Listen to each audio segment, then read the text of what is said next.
podermos estar juntos aqui, mais uma vez, mais um domingo no canal do Ático e ter a sua companhia junto conosco. É muito bom ter você aqui. Se é a primeira vez, seja muito bem-vindo, seja muito bem-vinda. A gente fica realmente com o coração alegre de poder ter você participando, louvando, engrandecendo ao nome do nosso Deus juntos. E nós queremos fazer isso inicialmente cantando, nós sempre fazemos isso, né? Gostamos de cantar, gostamos de louvar a Deus através de músicas. Então cante com a gente agora, aí onde você estiver, cante conosco essas próximas canções.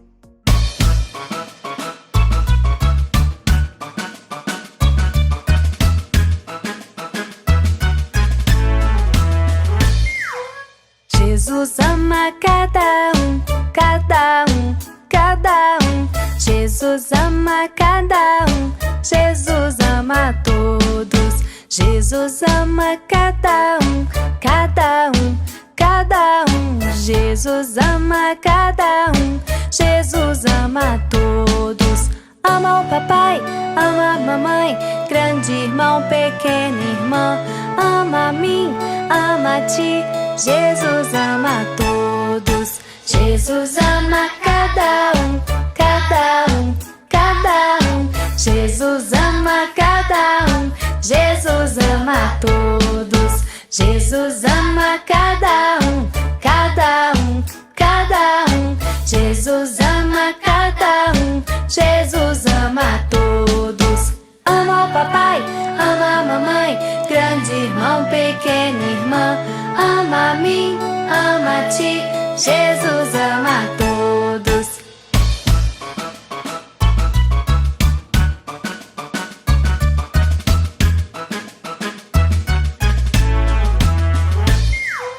Jesus ama cada um, cada um, cada um. Jesus ama cada um, Jesus ama todos. Jesus ama cada um, cada um, cada um. Jesus ama cada um, Jesus ama todos. Jesus ama todos. Jesus ama todos.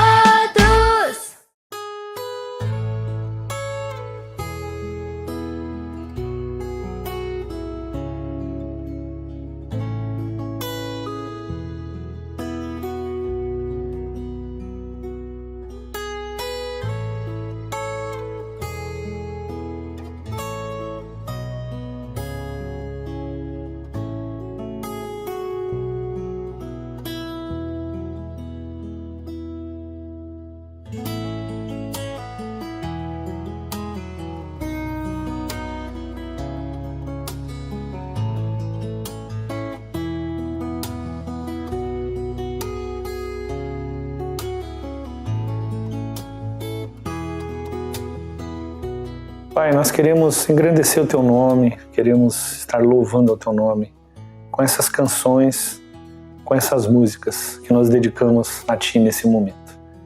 Nós Te louvamos pela Tua graça, pelo Teu grande amor por nós. É por isso que nós o louvamos e é por isso que nós o adoramos. Muito obrigado pela tão grande salvação, porque o Senhor nos salva, nos ama e nos dá uma vida, Pai, diferente, uma vida com qualidade divina. Nós te agradecemos por isso. Pedimos a tua companhia, pedimos que o Senhor esteja conosco, recebendo esse louvor, essa adoração e também preparando o nosso coração agora para ouvir a tua palavra, para que possamos estar atentos àquilo que precisamos ouvir, para que cause e traga transformação nas nossas vidas. Nós te louvamos, nós te agradecemos, no nome precioso de Jesus. Amém.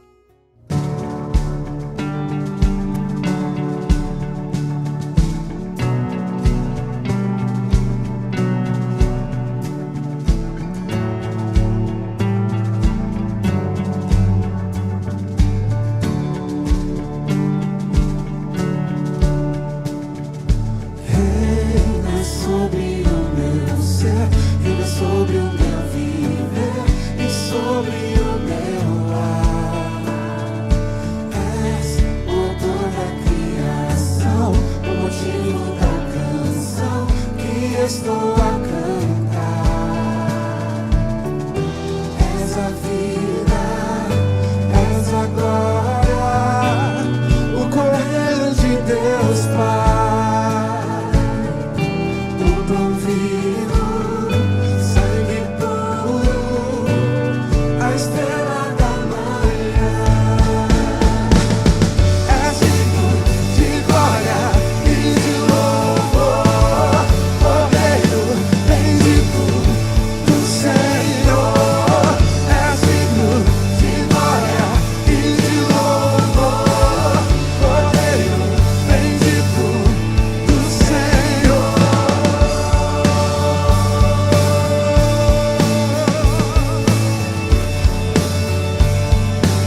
ao nosso Deus.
Uma pergunta é central para avaliarmos todas as nossas decisões e ações mais recentes. Quem efetivamente está no controle das nossas vidas? Ideologias, dinheiro, sucesso profissional, aparência física, visibilidade nas mídias sociais, bem-estar dos filhos ou Jesus? Quem é o Senhor?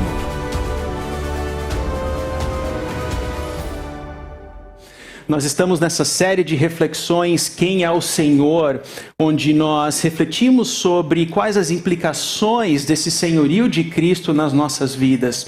E hoje nós abordaremos um tema bem específico que se chama uma nova relação conjugal. Como é que esse senhorio de Cristo agora ele nos transforma de dentro para fora como pessoas, mas também na vida familiar, especificamente na vida matrimonial. E para me ajudar nessa empreitada, eu chamei aqui um casal muito amigo da nossa comunidade, a Elga e o Rinaldo, que são membros também da nossa comunidade. Tudo bem, Rinaldo? Boa noite, André. Tudo bem? Boa noite a todos. É uma honra estar aqui, né? E uma responsabilidade muito grande também. Sim, sim. Tudo bem, Elga? Tudo bem? Opa, acho que tá... Não, tá ligado. Agora tá. Boa noite a todos. Muito obrigada pelo convite. É uma honra mesmo a gente poder estar aqui. Legal, legal. A Elga é uma médica pediatra, o Rinaldo é um engenheiro químico e eles foram agora recentemente promovidos a vovô e vovó, então eles estão numa nova fase de vida, muito felizes, né? E um segredo de bastidor aqui, né? Quando eu liguei para eles há mais ou menos um mês atrás, pedindo se eles gostariam de participar desse momento, né? A resposta deles foi sim, topamos, mas nós não somos dignos. Aí eu pensei comigo mesmo, estou falando com o casal certo. Porque aqui a questão não se trata de uma conversa de pessoas perfeitas para agora compartilhar o pulo do gato para o casamento feliz. Não. Nós somos pecadores a quem Deus teve misericórdia e é muito bom compartilhar qual que é a história dele na nossa história. Mas antes de darmos sequência aqui na nossa reflexão, deixa eu trazer um pouquinho da relevância desse tema. De acordo com a EPTV, numa reportagem recente de abril de 2022, existem em torno de 2 divórcios por dia acontecendo somente na cidade de Campinas. Você que nos acompanha online conhece a realidade da sua cidade, do seu estado, do país onde você está. Agora, considerando 2 divórcios por dia, isso é um número considerável. E a gente precisa trazer uma resposta, uma postura a partir da espiritualidade cristã diante, em face desse problema. Além do mais, nós vivemos numa cultura onde o casamento ele está cada vez mais banalizado.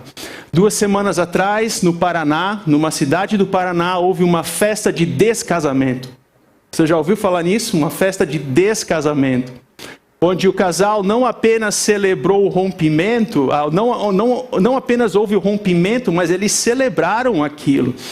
E assim, venderam ingressos, faturaram dinheiro ainda em cima daquilo, há toda uma decoração envolvida naquilo. Ou seja, o casamento ele está cada vez mais banalizado e nós precisamos compreender qual que é o nosso papel diante disso, frente a essa realidade, dentro da nossa família, mas também dentro de uma postura que a gente possa compreender e enfrentar o que está acontecendo de fato ao nosso redor em se tratando de casamento. Mas nós também compreendemos e gostaríamos de ser sensíveis, porque nós temos diferentes estruturas familiares na nossa comunidade. Nós temos divorciados e em se tratando de pessoas que passaram por divórcios ou estão enfrentando dificuldades dentro dessa área. Eu não quero que você se sinta culpado em nosso meio. Eu não quero trazer culpa para cima de você. Mas que essa reflexão de hoje aponte para a esperança. A esperança de que a graça de Deus, ela nos transforma, ela nos traz nova oportunidade, ela nos alcança, ela nos cura e ela nos faz novas pessoas. Aos solteiros, eu desejo jejum e oração, mas também descanso. Aqui também podemos incluir os viúvos, né? Solteiros que possam compreender que o namoro, o relacionamento a dois não é uma mera aventura, mas que a partir do momento que você é um solteiro, você pode colocar a sua vida diante de Deus, na certeza de que Ele sabe qual que é o melhor caminho para a tua vida. Ele sabe o momento certo para todas as coisas. Antes de eu ingressar no ministério, eu trabalhava numa organização lá no Sul, eu era solteiro, eu estava trabalhando na minha mesa e de repente um colega de trabalho senta do meu lado, no momento de café dele, e ele diz assim, olha, eu vou me separar da minha esposa. Mas como aí? Explica um pouco mais isso dali. Eu, como solteiro, naquele momento, eu precisava ter alguns subsídios básicos para poder conversar com ele naquele momento. Então, assim, ser solteiro e ouvir uma reflexão acerca da união matrimonial também é muito proveitosa. Aos namorados, eu também... Que essa reflexão traga sabedoria para você.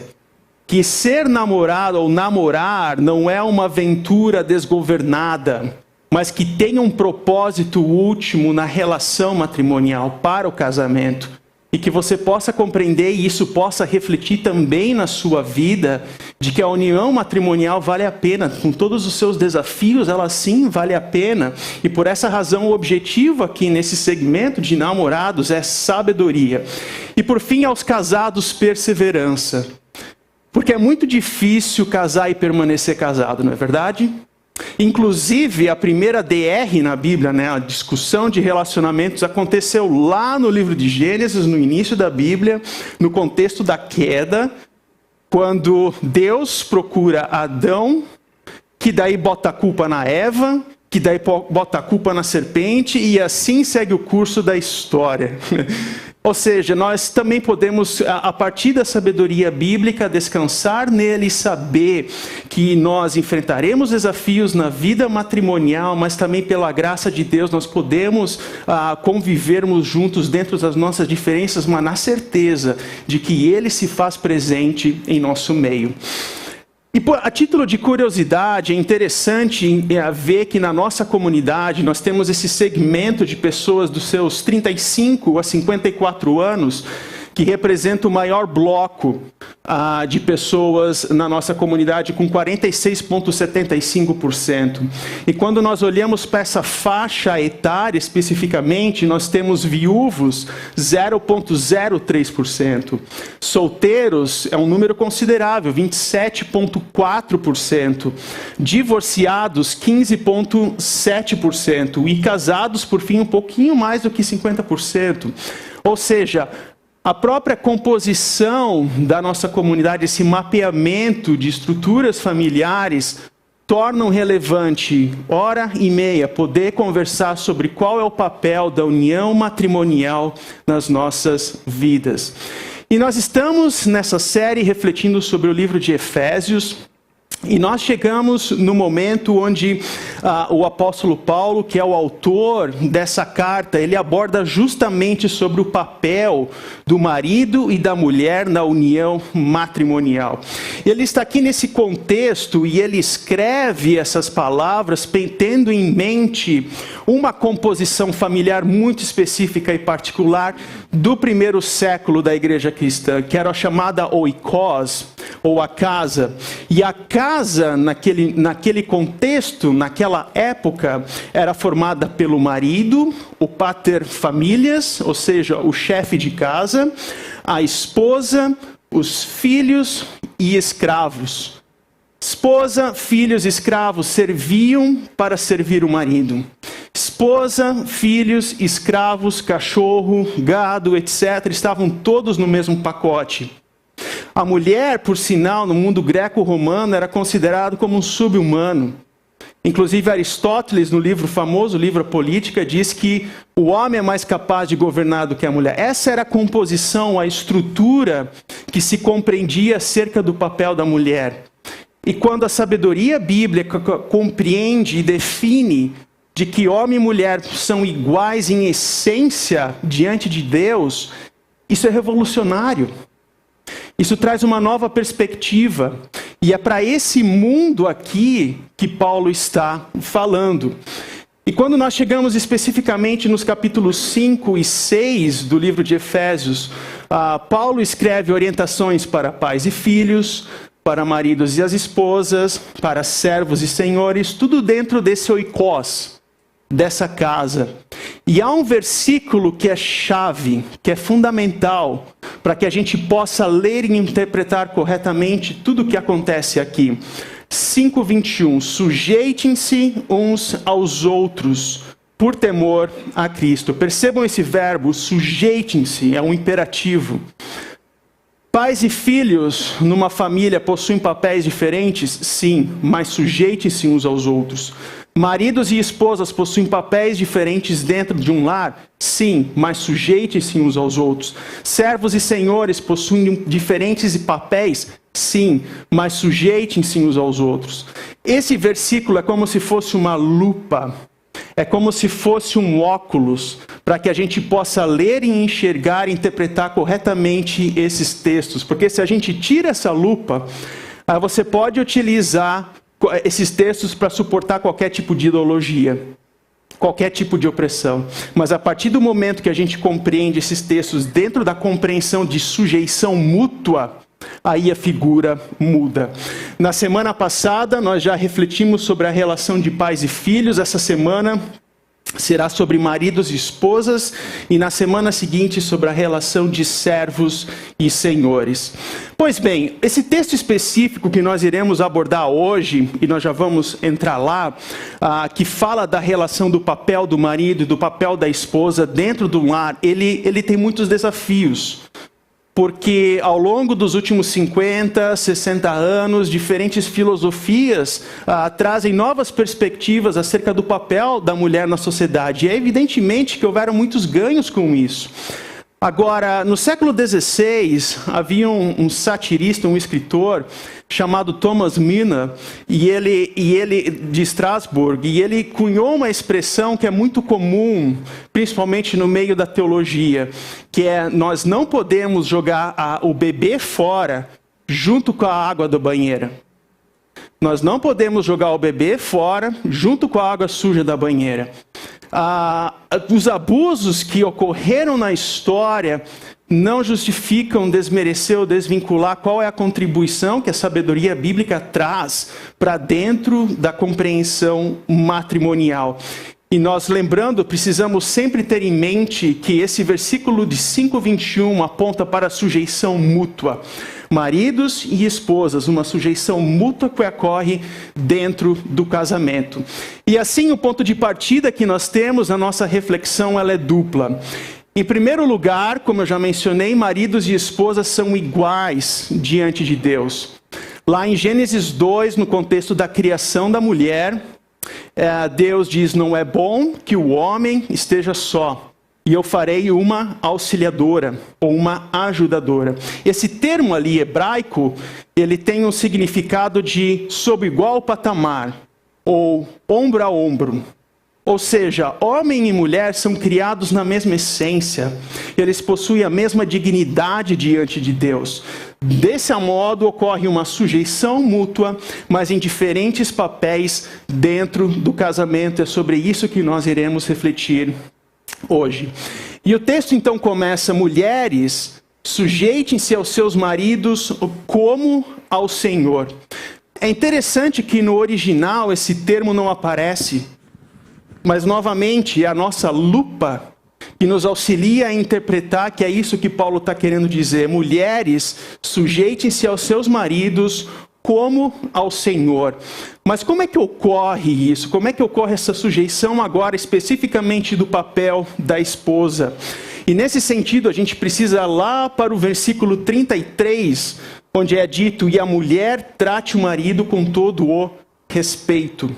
A resposta para como é que funciona essa sujeição na prática é a partir do respeito. Você quer ver o seu marido feliz, dando pulos de alegria?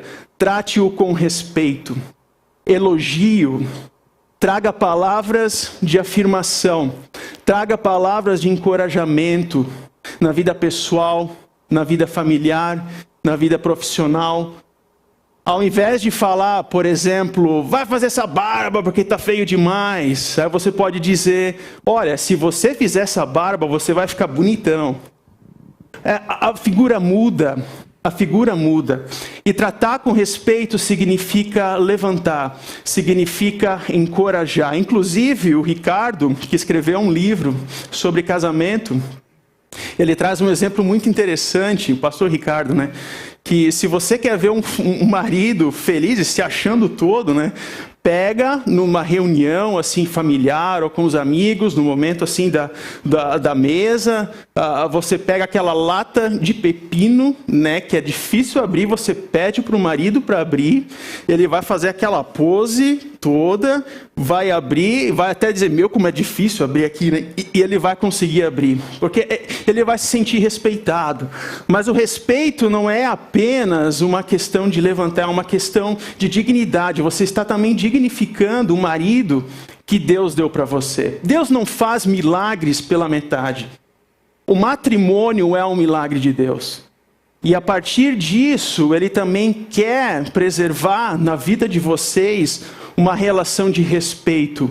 E esse é principalmente o papel da esposa dentro do casamento, que é uma relação de respeito. E aqui é interessante perceber que essa sujeição aos maridos, ela acontece aos maridos.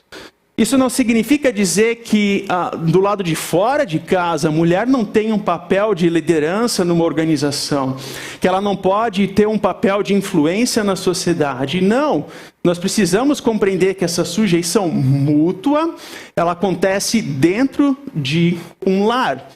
E assim o texto continua dizendo: pois o marido é o cabeça da mulher, como também Cristo é o cabeça da igreja, que é o seu corpo, do qual ele é o Salvador.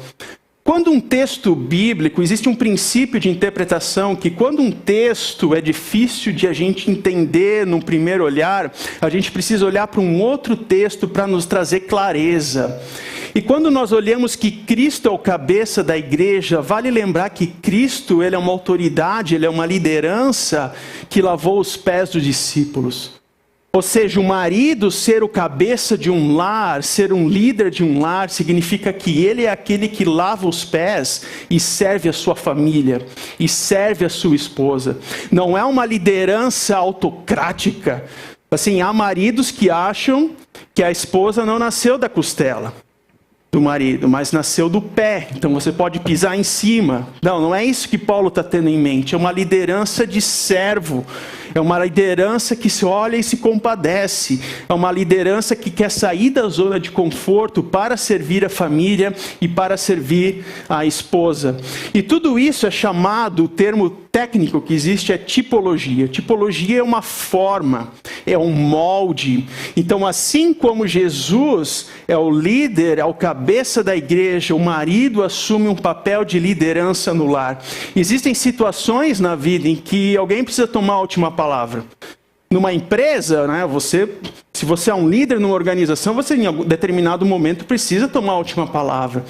Dentro de um lar, principalmente na nossa família, com a minha esposa, quando nós precisamos tomar uma decisão e a gente vê, não está muito claro se vamos para cá, se vamos para lá, a decisão, uma delas é tomada e, se necessário, a gente recua depois. Tudo é realizado no diálogo, mas, em última análise, há uma decisão final que precisa ser tomada pela parte também do marido. E assim ele finaliza esse trecho, Paulo, dizendo que assim como a igreja está sujeita a Cristo, também as mulheres estejam em tudo sujeitas a seus maridos. Eu destaquei aqui esse em tudo, tá? Porque existe um ponto muito importante para a gente compreender do que Paulo não está falando. Ele não está aqui afirmando que essa sujeição mútua entre marido e mulher, mas agora pensando especificamente no papel da esposa, ela deve acontecer em casos extremos, como, por exemplo, abusos, violência. Não é isso que Paulo está querendo dizer aqui. Mas ele está pensando nesse plano de papel da esposa, de respeito ao marido, como também existe um plano, um papel do marido de submissão e sujeição à esposa, que nós já vamos abordar em um minuto. Mas agora eu quero me chegar aqui no banquinho e conversar com a Elga, com o Rinaldo. E Elga, quando vocês provavelmente já ouviram esse texto em outros contextos, em outras mensagens, como é que foi isso para vocês, essa reação, essa primeira reação, antes que a gente entre em umas aspectos mais práticos desse texto? Você teria algo para compartilhar nesse sentido? Sim. Esse texto, eu digo que ele é vítima de preconceito, bullying, mal entendido, tanto para os que estão dentro da igreja quanto os que estão fora. Já ouvi pessoas dizerem que como que um texto que diz que a mulher deve se sujeitar ao marido está dentro da Bíblia. Ou talvez que Paulo seja inimigo das mulheres. E também que provavelmente a mulher ela tem que tomar uma atitude de rebeldia contra situações em que a Bíblia orienta a liderança do marido. Então, eu acho que tem muita coisa se falando por aí, e essa é uma grande oportunidade da gente poder entender isso e discutir esse tema de acordo com as suas explicações. Legal, Elga. E quando pensando em você agora como esposa, essa questão de sujeitar-se, mas com o intuito de respeito, não é uma sujeição cega, mas com o intuito de respeitar o marido, né, de levantá-lo, de encorajá-lo, né? Como é que isso se aplica na sua vida, na vida como um casal? Bom, no começo foi bem difícil, porque assim, eu tenho algumas características, né? Eu sou bem controladora e gosto de mandar. E lá em casa já estavam até me promovendo a presidente da AMM, que é a Associação das Mulheres Mandonas. Enfim, brincadeiras à parte, eu também acho que quando entrei no casamento eu não compreendia bem o sentido desse texto e fui mais resistente. Mas Deus, na sua bondade e misericórdia, foi me ensinando de que não era necessário que eu apagasse totalmente o meu jeito de ser e me afogasse. Era, na verdade, preciso domínio próprio, compreensão do meu papel e do papel do Rinaldo. E graças ao cuidado e à misericórdia de Deus e à paciência, que não é de Jó, é do Rinaldo, eu acabei... venho num processo de aprendizado. Nós estamos há 31 anos juntos e eu acho que isso começou e só vai acabar lá não sei quando. Mas, como a pergunta é pessoal, como eu respeito o Rinaldo, eu tenho aprendido a respeitá-lo de algumas maneiras. Uma delas é elogiando o Rinaldo. Eu acho que quando me apaixonei por ele, ele tinha tantas qualidades que me fascinavam, e ao longo do tempo a gente vai esquecendo de dizê-las e repeti-las. Então, elogiar, valorizar o Rinaldo é uma forma de respeitá-lo. Outra forma é assumir a liderança dele lá em casa e motivá-lo a isso, apoiá-lo nas decisões. E mais difícil, esse é recente, que eu aprendi recentemente, ser compreensiva quando a decisão não for adequada. Não agir com uma goteira que pinga na cabeça constantemente do marido, dizendo: eu te disse, mas eu te disse, mas eu te disse. Então, assim, são coisas que eu tenho aprendido. Outra coisa que nesses anos eu percebi é que, quando eu respeito o meu marido, isso é didático para os meus filhos, nos respeitarem e reconhecerem a nossa autoridade como pais, né? Legal, muito bom.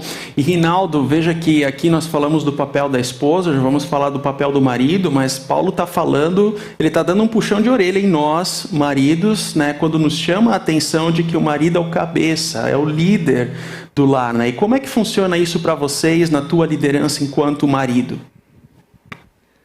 A Elga falou um pouco sobre ela, né? Sobre como ela é. Eu tenho que falar um pouco como eu sou.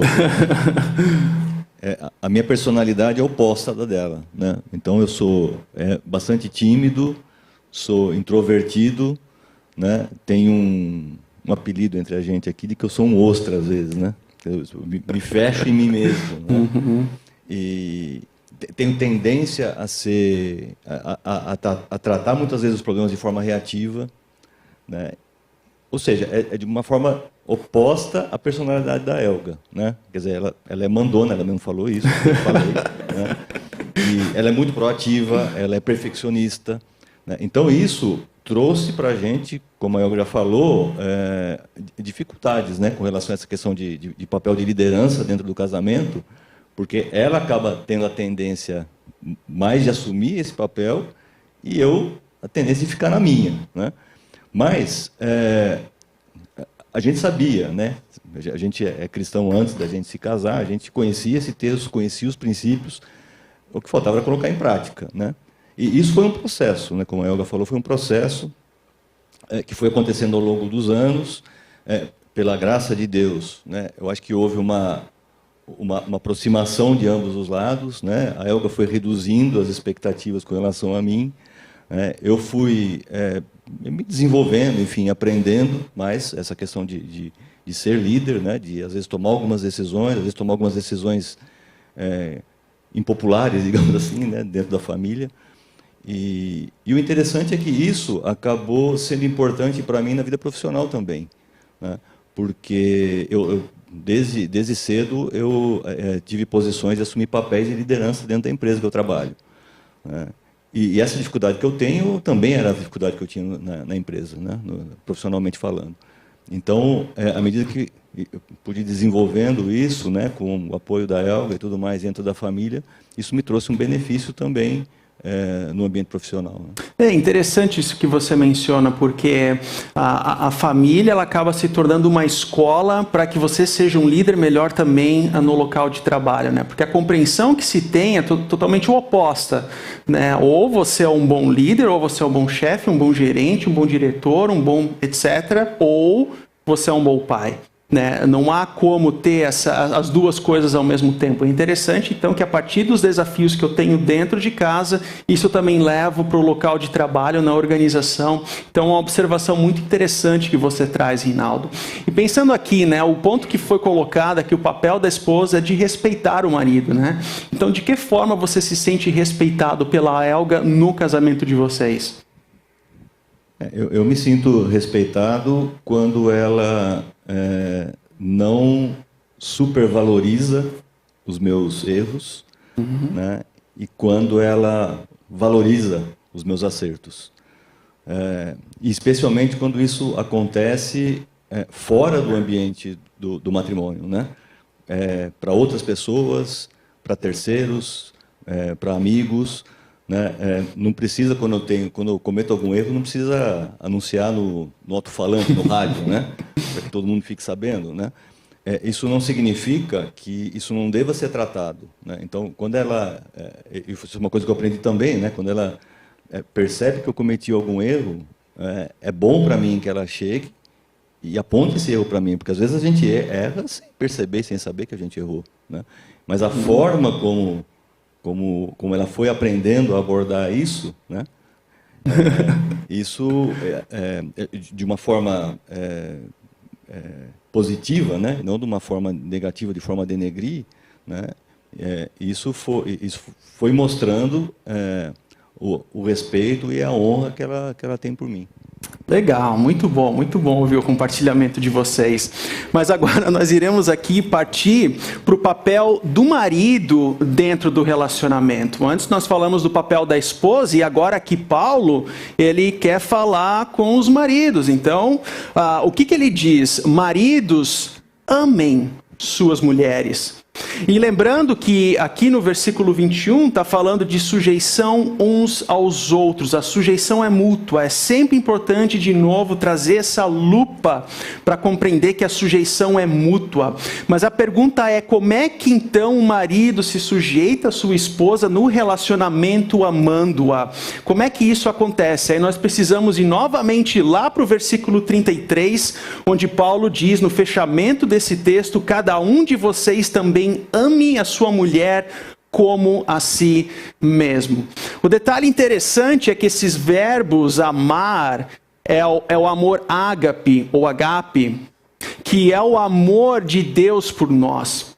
É um amor sacrificial, é um amor incondicional, é um amor que nos ama não porque nós merecemos, mas porque Ele tem um amor sacrificial por nós. E assim então, como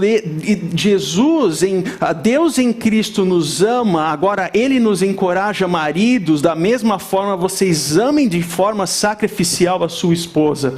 E o sacrificial aqui é literal, se necessário com a própria morte. Isso é o preço do amor sacrificial pela família. E é interessante aqui perceber que Paulo ele está falando, maridos, amem suas mulheres. Uma tradução possível seria suas esposas. Amem as suas esposas, não a qualquer outra mulher. Cuidado com um olhar cobiçoso que se transforma num segundo olhar, que se transforma num terceiro olhar, que conduz a uma ação, e principalmente o homem, que é muito conduzido pela questão do olhar. George Foster, que foi um missionário no Brasil, inclusive, ele traz um processo da tentação que eu acho muito interessante, é um acrônimo chamado AIDA. E ele diz que a tentação, não apenas no âmbito sexual, isso ele não está querendo dizer que é somente para o homem, também serve para a mulher em diferentes tentações da nossa vida. Ele diz que a tentação, ela num primeiro momento chama a atenção. Você olhar para uma pessoa do sexo oposto e achar bonita não necessariamente é errado. O problema é quando aquela tentação cria um interesse. Ela entra no âmbito dos sentimentos. Então, é os sentimentos que passam a se misturar. É o meu sentimento que eu tenho em relação ao meu cônjuge que passa a se misturar com aquela pessoa. E assim por diante. E o outro passo que é dado é que aquela tentação, ela forma um desejo. Ela entra no nível do coração. E coração, na compreensão bíblica, não é centro de emoção. Nós, no nosso mundo ocidental, nós falamos, eu estou com uma dor no coração, para dizer que nós estamos sofrendo.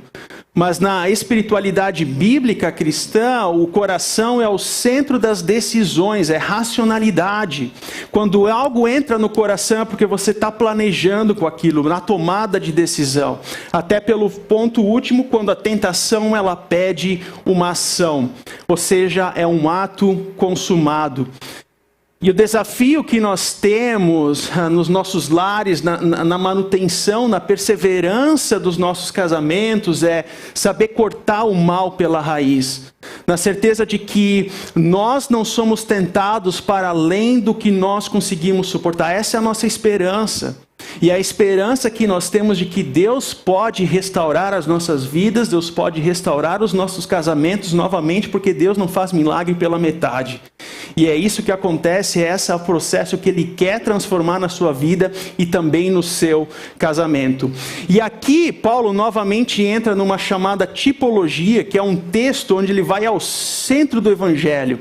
Há uma riqueza teológica aqui muito grande, quando ele diz: assim como Cristo amou a igreja, e perceba, e entregou-se a si mesmo por ela para santificá-la, tendo-a purificado pelo lavar da água, mediante a palavra, e apresentá-la a si mesmo como igreja gloriosa, sem mancha, nem ruga ou coisa semelhante, mas santa e inculpável. Ou seja, o que ele está querendo trazer aqui? O que Paulo, de uma forma resumida, está querendo trazer nessa sessão aqui?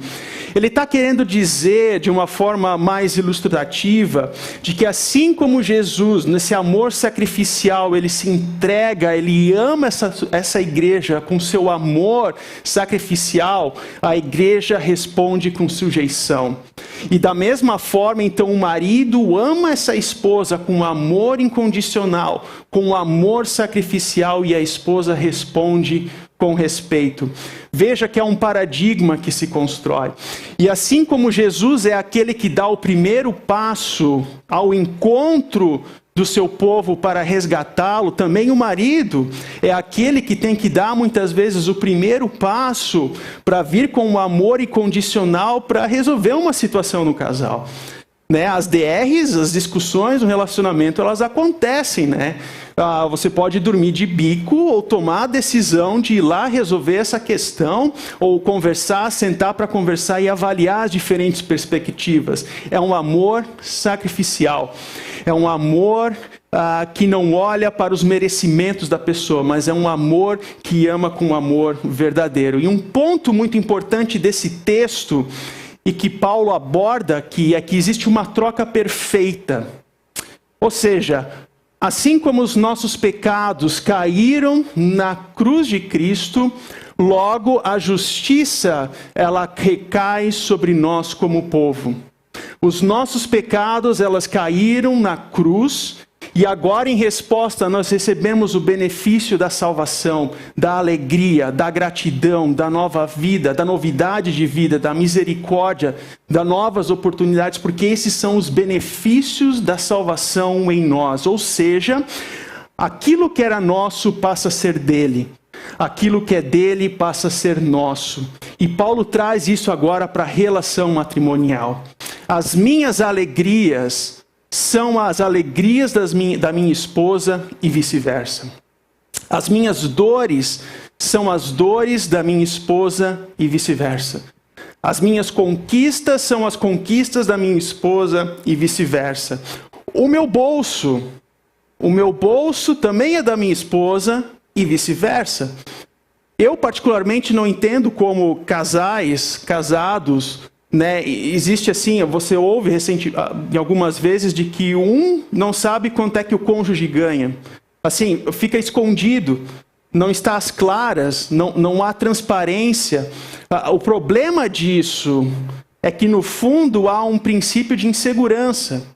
E eu não quero que ela saiba quanto é que eu ganho, porque vai que dá algum problema, depois eu já estou resolvido aqui. Ou seja, dentro de uma compreensão cristã, tudo aquilo que é nosso, que é meu, também passa a ser da minha esposa. Tudo aquilo que é dela passa também a ser meu, porque a sujeição é mútua dentro de um lar. E assim nós chegamos no coração da nossa reflexão, do nosso texto, onde novamente maridos e esposas são iguais diante de Deus. Sujeição mútua acontece no relacionamento, mas em diferentes papéis. O marido demonstrando um amor sacrificial para com a esposa, ao passo que a esposa responde com respeito. E o texto, então, ele continua dizendo que, da mesma forma, os maridos devem amar as suas mulheres como a seus próprios corpos. Quem ama a sua mulher, ama a si mesmo. Eu acho sensacional essa afirmação. Quem ama a sua mulher, ama a si mesmo. Eu amo a mim mesmo a partir do momento que eu amo a minha esposa. Eu encontro estima, valorização pessoal a partir do momento que eu libero amor para minha esposa. E veja bem, na cultura em que nós vivemos é totalmente oposto.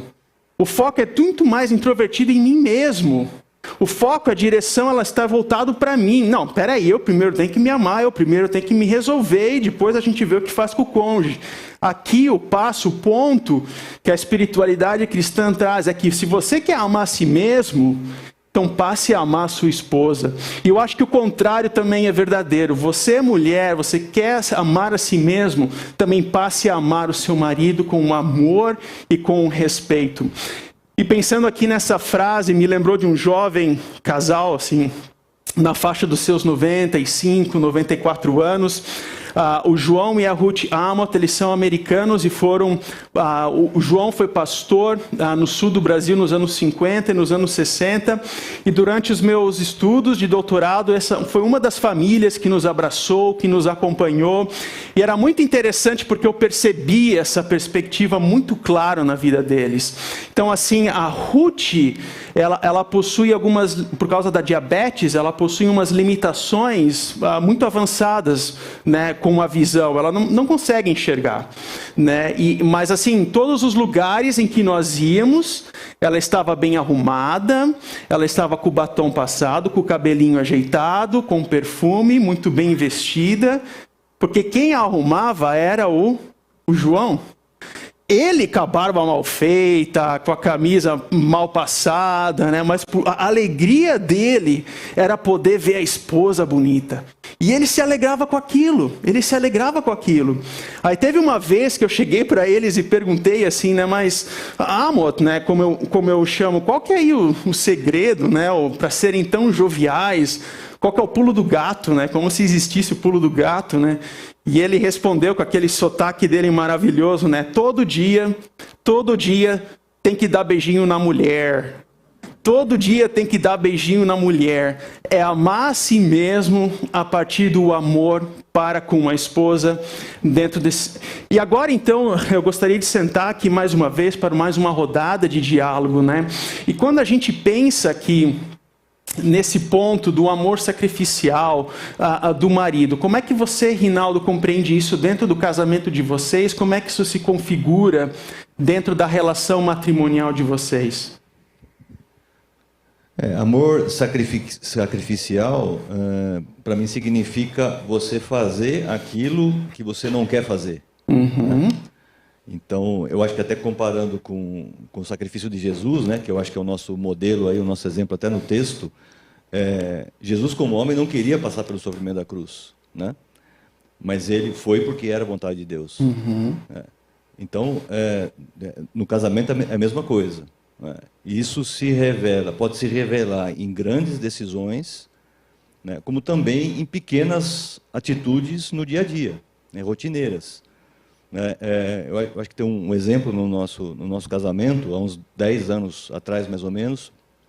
Eu tive uma oportunidade profissional, né, de uma empresa estrangeira, era uma empresa francesa, que tinha uma filial nos Estados Unidos e precisava de alguém que tocasse a fábrica lá nos Estados Unidos. Né? E eu fui sondado, recebi um convite dessa empresa. Isso traria, alavancaria a minha carreira profissional de uma forma muito grande. Mas, olhando para o momento da nossa família, para a carreira profissional da Elga, né? Quer dizer, se a nossa opção fosse essa, ela teria que abrir mão totalmente da profissão dela. O momento de vida dos nossos filhos, né, eram adolescentes, também seria um momento de mudança muito complicada para eles. Né? Então, a decisão foi, vou abrir mão dessa oportunidade profissional que seria muito boa, porque não é o que eu devo fazer. Né? Uhum. Mas também, eu acho que isso se reflete, né, o amor sacrificial também deve se refletir em atitudes corriqueiras, no dia a dia. Né? Por exemplo, eu gosto muito de futebol, né? Gosto muito também de acompanhar as temporadas de futebol americano, né, na NFL. E a Elga não gosta, especialmente de NFL. Futebol até ela gosta. Né? Não sei se gosta, mas de futebol americano ela não gosta. Então, às vezes, tarde de domingo, né, que é quando passam os jogos, eu gostaria muito de assistir o jogo, mas eu vejo que ela fica incomodada, que ela não gosta. E aí eu prefiro ficar com ela, assistir um filme de comédia romântica, por exemplo. Eu não gosto muito, mas enfim. Né? Mas por quê? Porque eu sei que ela vai ficar muito incomodada, ela não vai querer assistir, não gosta de assistir. Né? Então, assim, coisas desse tipo. E eu acho que um outro ponto também, não é só fazer aquilo ou deixar de fazer aquilo que me agrada para fazer algo que a agrada, mas é fazer também aquilo que deve ser feito e que a gente não gosta de fazer, porque é difícil. Né? Por exemplo, ter às vezes uma conversa difícil com os filhos, por exemplo, né? Até por conta da minha personalidade, eu tenho até dificuldade, né? E muitas vezes gostaria de não ter essas conversas difíceis com o filho, mas isso deve ser feito, né? E às vezes isso é feito com sacrifício, mas precisa ser feito, então isso é demonstração de amor sacrificial também. Muito bom, Rinaldo, até porque algo que me vem à mente quando eu realizo casamentos, uma ilustração que eu trago é que no evento do Titanic, das 1.500 vítimas fatais, né, 80% das vítimas eram homens. Né? Homens que morreram cumprindo o seu papel de sacrificar sua vida, né, em prol da família. Mas claro, esse é um exemplo extremo. E você trouxe exemplos do dia a dia de como esse sacrifício ele perpassa o nosso dia a dia. Né? É o tempo do futebol, é o tempo, né, eventualmente do futebol do meio da semana com os amigos, ou seja, existem outras implicações onde que aquele amor sacrificial significa, opa, em prol do momento de qualidade com a minha esposa, eu vou abrir mão da minha vontade, do meu interesse. Então é muito, muito interessante essa perspectiva que você trouxe, né? E para você, Elga, como é que você se sente amada pelo Rinaldo aqui, pensando nesse amor sacrificial de que Paulo traz para nós como impulso? Deixa eu fazer uma defesa. Eu vou no campo de futebol com ele, viu? Eu torço para o São Paulo, eu vou lá, tiro foto, protejo meus filhos, mas eu vou. Pergunta, quem que é aquele moço de preto ali que está fazendo ali no... Mas, enfim, já estou de futebol, já entendo. Futebol americano ainda está um pouco difícil, mas tudo bem. Mas, enfim, quais são as formas que eu me sinto amada? Na verdade, isso eu acho que é fruto também de aprendizado. Acredito que aprendizado da parte dele para ele falar uma linguagem que entender a minha linguagem, né? A forma que ele precisa expressar o amor, que é uma forma que eu me sinto amada. E também eu reconhecer no cotidiano as manifestações dele, que são provas de amor, e que nós, mulheres, temos muita dificuldade de fazer isso, porque nós idealizamos muito as coisas. Vivemos, às vezes, apoiadas em modelos e paradigmas ilusórios. Temos que quebrar isso e olhar. Às vezes eu vejo pessoas com 50, 60 anos de casado reclamando. Ele não ama, mas ama sim. Ele foi fiel 60 anos. É uma prova de amor. Né? E a gente precisa olhar nos detalhes e reconhecer. Então, tem sido um exercício. E eu reconheço nele, e acho que ele fez essa leitura de forma muito clara, ele não me deixa sozinha. E ele sempre está comigo, é meu companheiro. Às vezes, não presencialmente, mas ele faz isso através de uma mensagem, de um telefonema, mas ele não me deixa só, eu não me sinto só. Né? E isso é uma coisa que eu precisava muito e que ele conseguiu captar. Outra coisa que eu me sinto amada é ele, com esse jeitinho, ele é super organizado. Vocês precisam de ver as gavetas, as notas organizadas dentro da carteira dele. Mas isso, quando ele pega as contas lá de casa, e eu não sou boa em administrar, e a gente tem tudo junto. Eu sei que tem mulheres fantásticas em administrar as coisas, eu não sou. E ele faz tudo com tanto empenho, faz aquelas planilhas. Isso é prova de amor, eu preciso reconhecer isso, né? Então, existem várias manifestações, mas aqui fica o recado e o estímulo. Vamos aproveitar os casados, entender a linguagem um do outro, né? Para que a gente não se perca nesse discurso de que não somos amados, né?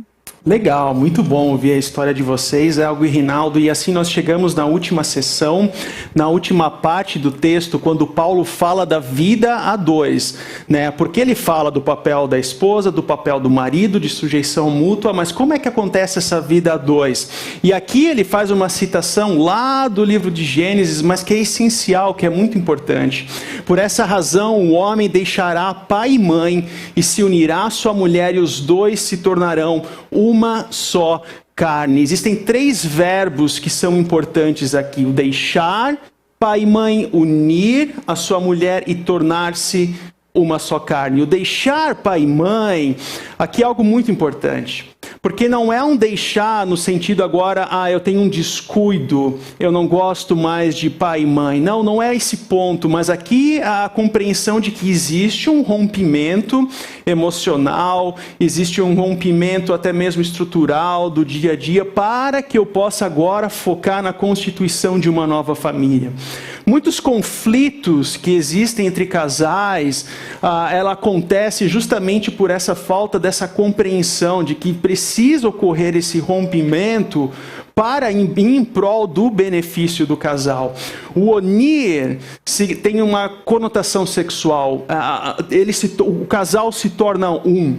Mas não é apenas uma unidade física sexual, mas também em emoções, também em sentimentos, é uma união de sonhos. Os meus sonhos também são sonhos da minha esposa e assim por diante. É uma união integral. Mas nós somos pessoas diferentes, nós viemos de histórias diferentes, nós viemos de criações diferentes e muitas vezes isso pode ocorrer conflitos, pode ocorrer situações, né, as famosas DRs, porque isso faz parte da forma como nós somos. Mas mediante todo esse processo de constituição de uma vida a dois, a palavra-chave que se resume é perseverança. Perseverança. E um detalhe desse texto é que o deixar pai e mãe precede a união. Deixar pai e mãe precede a união sexual. No contexto bíblico, da sabedoria bíblica, e aqui nós deveríamos ter uma mensagem inteira para explicar com mais detalhes como é que isso acontece, mas ele está destinado para o contexto do casamento. A ilustração que me veio à mente, que eu ouvi certa vez, é que o relacionamento sexual é como se fossem 2 cartolinas juntas, que elas se juntam, elas se colam, e quando há o rompimento, elas se separam, então um pouco dessa cartolina fica dessa, um pouco dessa cartolina fica dessa, daí ocorre outro relacionamento, que ocorre outro relacionamento, que ocorre outro relacionamento, e no final do dia as cartolinas estão coloridas. O envolvimento ali, ele é emocional, ele é muito forte, que no momento de uma reconstrução dentro de um lar, nós trazemos as nossas feridas para dentro do nosso casamento. Por isso, namorados, preservem-se, não como um legalismo barato, mas como uma forma de você considerar e também se resguardar para o momento do casamento, e que você terá plena satisfação naquilo. Por essa razão que o deixar o pai e mãe, ela precede a união e o tornar-se uma só carne. É um princípio de ordem, é um princípio de sabedoria, é um princípio de colocar as coisas no local certo, não porque é ruim, porque é bom, mas é uma questão de ordem, de proteção dentro das nossas vidas. E quando os conflitos acontecem, né, principalmente se tratando de fato de que nós somos pessoas diferentes, eu, a minha esposa, viemos de lares, de contextos diferentes, né? A forma, digamos assim, errônea de resolver um conflito é quando eu coloco o meu interesse contra o interesse da minha esposa. Aí eu lanço aquilo que eu quero, ela lança aquilo que ela quer. Aí eu falo que eu estou vendo 6 e ela diz que está vendo 9, ela está olhando de outra perspectiva. Aí fica aquela guerra de interesses. Eu digo 6, ela diz 9. Eu digo 6, 9. Aí parece truco, né? 6, 9, 6, 9. Não chega a lugar nenhum. Ao passo que a resolução de conflito dentro de uma compreensão sadia é quando Cristo é o Senhor sobre as nossas vidas. E as nossas divergências, as nossas diferentes opiniões que existem e que fazem parte, elas abraçam o amor sacrificial do marido e o respeito por parte da esposa. Agora eu pergunto, é fácil? Não, não é. O cristão não é uma obra completa, uma obra pronta, mas é alguém que está sempre em construção, sempre sendo trabalhado. Isso também envolve o nosso relacionamento matrimonial. Sempre de novo eu me vejo confrontado a amar a minha esposa de forma sacrificial e ela da mesma forma se vê confrontado para me respeitar enquanto marido. É uma relação, um paradigma que existe de amor e respeito mútuo. E quando nós chegamos então para essa parte final, Elga e Rinaldo, como é que foi isso para vocês, dentro da história de vocês e deixar pai e mãe? Foi algo mais difícil, mais complicado? Como é que aconteceu isso na história de vocês? Bom, para mim foi mais fácil. Minha mãe está aqui, inclusive, hoje. Minhas mães estão aqui, né? Minha mãe e minha sogra estão aqui, mas eu já tinha saído de casa há 7 anos antes de me casar, né? Eu vim para Campinas para estudar, enfim, já morava numa república há muito tempo. Então, essa questão de quebrar o laço com a família, com os meus pais, não foi tão difícil, né? Agora, tornar-se uma só carne é outra história, né? Aí já é um pouco mais difícil, porque não é só a questão sexual, né? Quer dizer, o tornar-se uma só carne, de forma que aquilo que ela sente, eu também sinto, e vice-versa, né, já é um processo um pouco mais complicado, que leva um tempo, para a gente levou um tempo, né, e foi um aprendizado aí, ao longo de muitos anos, né, até um ponto em que a alegria dela seja a minha alegria, a tristeza dela seja a minha tristeza, né, e não haja mais competição, né. Eu não tenho que ser melhor que ela, nem ela tem que ser melhor do que eu, em nenhum dos campos, né, em nenhuma das áreas, né, seja em área profissional, seja em qualquer coisa, né. Quando a gente consegue se aproximar desse ideal, né, de que o que acontece com ela me afeta diretamente e vice-versa, aí de fato a gente está se tornando uma só carne, né? Legal. E Elga e Rinaldo, para a gente finalizar, vocês teriam alguma palavra de encorajamento, alguma palavra de sabedoria acerca desse assunto, desse tema? Eu diria que o casamento é um investimento a longuíssimo prazo. Só que é um investimento que a gente tem que investir diariamente. E tem que ter perseverança. E se tiver altruísmo dos dois lados, a chance de dar certo é muito grande, né? E aqueles que têm caminhado de maneira solo, né? Eu acredito que Deus é um Deus tão criativo e Ele é tão bondoso que Ele há de revelar os seus propósitos, né? E que o desejo é que aqueles que têm sofrido nessa área, que Deus possa cuidar e abençoar e mostrar caminhos, abrir novas portas. Esse é o nosso desejo. Legal. Complementando, né, o casamento não é o único caminho, né? Quer dizer, o próprio Paulo foi celibatário, né? Então, o não casamento, né, ou por opção, ou seja lá qual for o motivo, né, também é um caminho.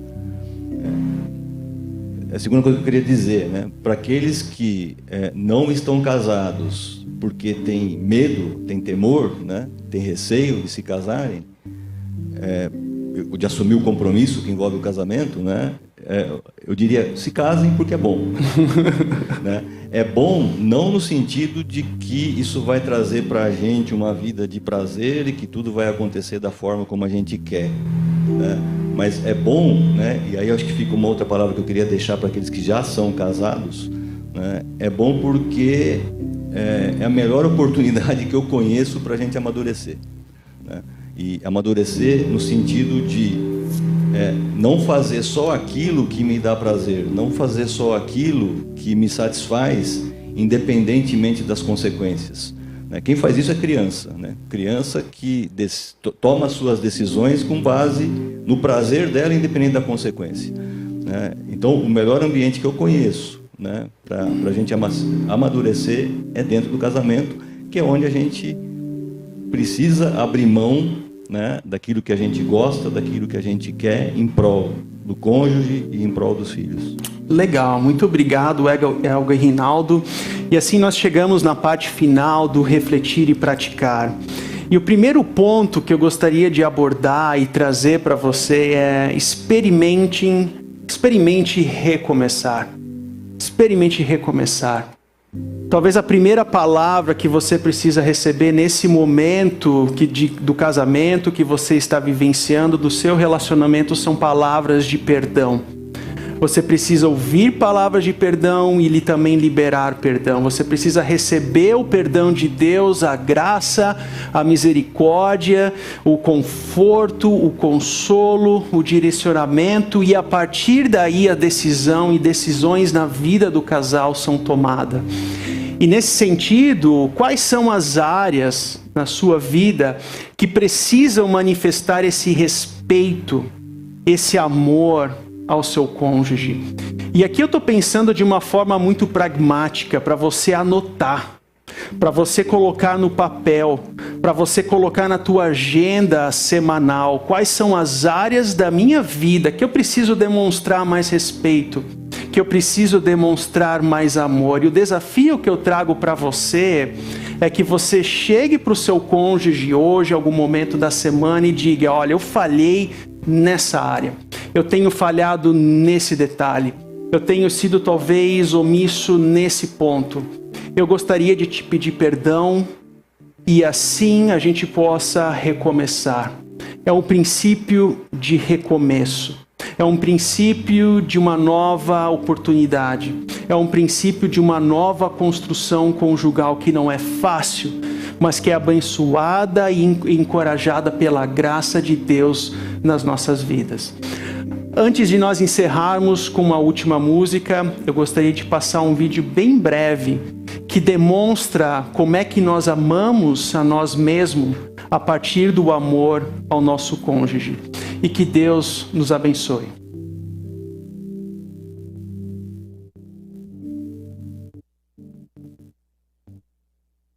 I'm hoping you like it. Yeah. And once I said it's not done yet, but I'm gonna let you hear it, okay? Yeah. Tell me when you're ready. Yeah, okay.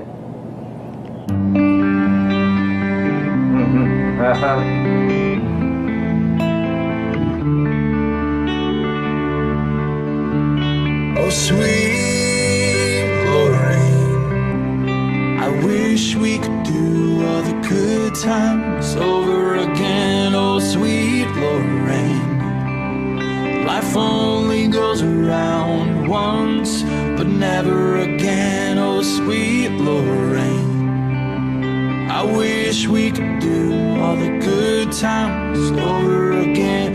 The good times, the good times, the good times, all over again. The good times, the good times, the good times, all over again. But the memories always linger on. Oh, sweet Lorraine, no, I don't wanna move on. Oh, the memories always linger on. Oh, sweet Lorraine, that's why I wrote you this song. Oh, sweet Lorraine, I wish we could do all the good times over again. Oh, sweet Lorraine, life only goes around once, but never again. Oh, sweet Lorraine, I wish we could do all the good times over again. The good times, the good times, all the good times, all over again.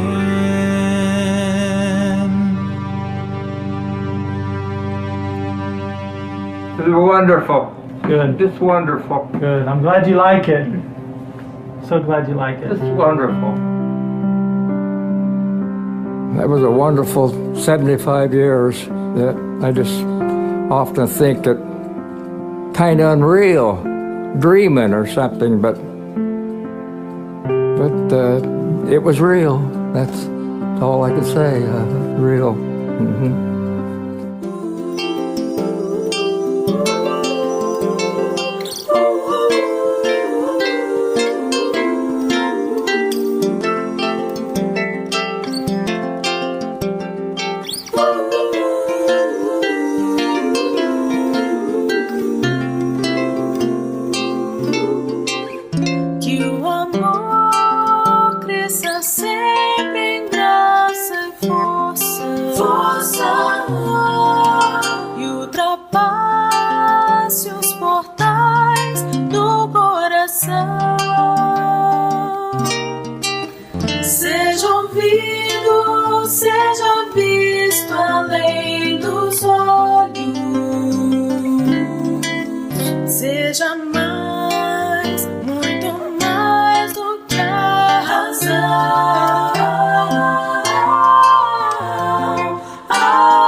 Que o amor determine um só caminho, seja Cristo o alvo comum, cada qual seu amor no amor de Cristo. Pra que três venham a ser somente um, que o amor determine um só caminho, seja Cristo o alvo comum, cada qual seu amor no amor de Cristo, pra que os três venham a ser somente um, cada qual seu amor no amor de Cristo, pra que os três venham a ser somente um, pra que os três venham a ser somente um, só um.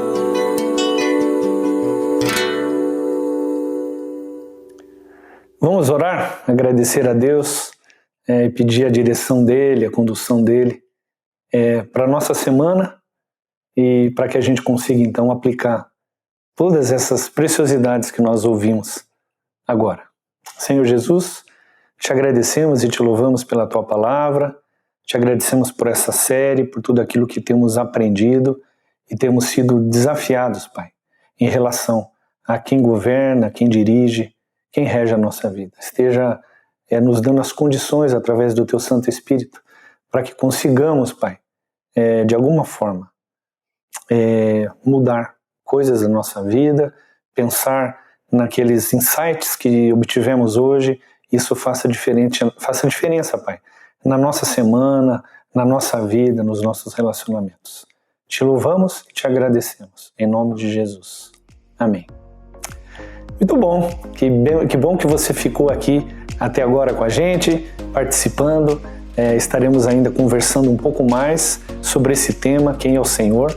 Espero encontrar você na próxima semana aqui no nosso canal, que seja realmente um momento de alegria, de desafio e de bênção para a sua vida.